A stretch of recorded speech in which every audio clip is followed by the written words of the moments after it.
কি ভাবছেন এগুলো মিষ্টি কোনো ডেজার্ট?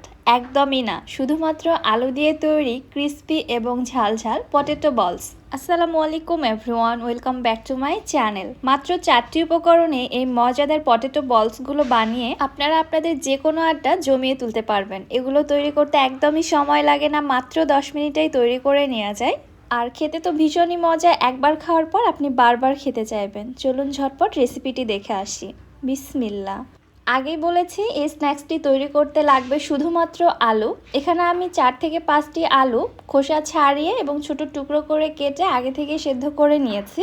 এবার গরম থাকা অবস্থায় আলুগুলোকে আমি খুব ভালোভাবে ম্যাশ করে নিচ্ছি। চেষ্টা করবেন গরম থাকা অবস্থায় ম্যাশ করে নেওয়ার জন্য, তাহলে আলুগুলো খুব ভালোভাবে ম্যাশ করে নেওয়া যায়। এর মধ্যে বড় কোনো টুকরো বা গোটা অংশ থাকার চান্স থাকে না। আলুর টুকরোগুলো আমি খুব ভালোভাবে ম্যাশ করে নিয়েছি, এর মধ্যে কোনো বড় গোটা বা দলা অংশ নেই। অবশ্যই আলুগুলোকে খুব ভালোভাবে ম্যাশ করে নেবেন। এবারে দিয়ে দিচ্ছি 1 চামচ মরিচের গুঁড়া। মরিচটা আপনারা আপনাদের টেস্ট অনুযায়ী কমিয়ে বাড়িয়ে দিতে পারবেন। হাফ চামচ দিচ্ছি কালো গোলমরিচের গুঁড়া, স্বাদ মতো লবণ এবং দিয়ে দিচ্ছি বাইন্ডিংয়ের জন্য হাফ কাপ কর্নফ্লাওয়ার। এখানে অবশ্যই কর্নফ্লাওয়ারটা ব্যবহার করতে হবে, এখানে আর অন্য কোনো কিছুই ব্যবহার করা যাবে না। কর্নফ্লাওয়ারটা এই পটেটো স্ন্যাক্সটাকে অনেক বেশি ক্রিস্পি করবে, সেই সাথে এটা বাইন্ডিং হিসেবেও কাজ করবে।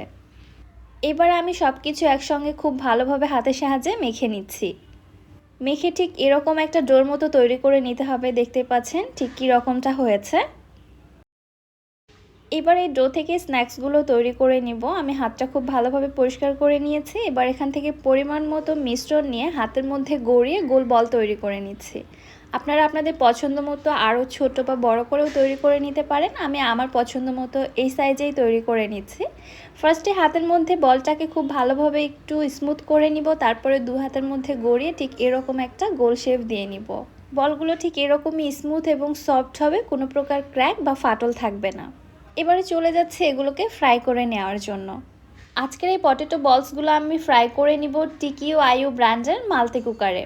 এই মাল্টি কুকারটা যে শুধু দেখতে এত বেশি স্মার্ট তা কিন্তু না, কাজেও কিন্তু মাল্টি ট্যালেন্টেড। চুলা জ্বালানোর ঝামেলা ছাড়া যে কোনো রান্নায় এই মাল্টি কুকারে খুব ইজিলি করে নেওয়া যায়। আপনি চাইলে আপনার বেডরুমে বসেও এটাতে রান্না করে নিতে পারবেন। প্রোডাক্টটি পারচেস করতে চাইলে ক্যাপশনে আমি পেজটি মেনশন করে দিয়েছি, চাইলে আপনারাও নিতে পারেন।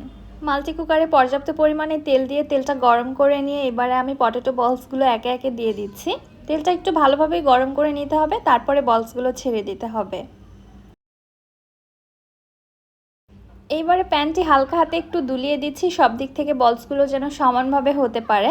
কারণ এই পর্যায়ে বলসগুলো অনেক বেশি সফট আছে, চামচ বা হাতা দিয়ে নাড়াচাড়া করতে গেলে ভেঙে যেতে পারে। খুবই আলতো হাতে নেড়ে ছেড়ে দিতে হবে।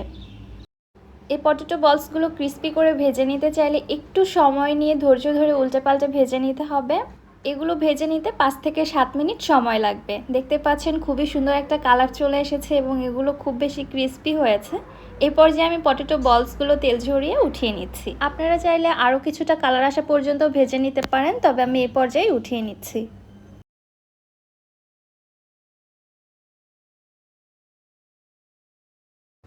মাশাআল্লাহ, দেখতেই পাচ্ছেন পটেটো বলসগুলো কত বেশি লোভনীয় হয়েছে, দেখে যেন জিভে পানি চলে আসছে, তাই না? উপরটা হবে অনেক বেশি ক্রিস্পি এবং ভেতরটা জুসি। এরকম ক্রিস্পি স্ন্যাক্স পেলে আসলে আর কিছুর প্রয়োজন পড়ে না। এগুলো দেখতে কিন্তু অনেকটাই গোলাপজামুন মিষ্টির মতো হয়েছে, সো এগুলোকে ঝাল ঝাল আলুর তৈরি গোলাপজামুন বললেও ভুল হবে না। আপনারা বাসায় ট্রাই করে দেখবেন, ইনশাআল্লাহ আপনাদের অনেক অনেক বেশি ভালো লাগবে। আশা করছি রেসিপিটা আপনাদের কাছে ভালো লেগেছে। ভিডিও ভালো লাগলে যারা আমার ইউটিউব চ্যানেল থেকে ভিডিওটি দেখছেন চ্যানেলটি সাবস্ক্রাইব করে দিবেন, এবং যারা ফেসবুক পেজ থেকে দেখছেন পেজটিতে একটি ফলো দিয়ে দিবেন। আজকের মতো বিদায় নিচ্ছি। আল্লাহ হাফেজ।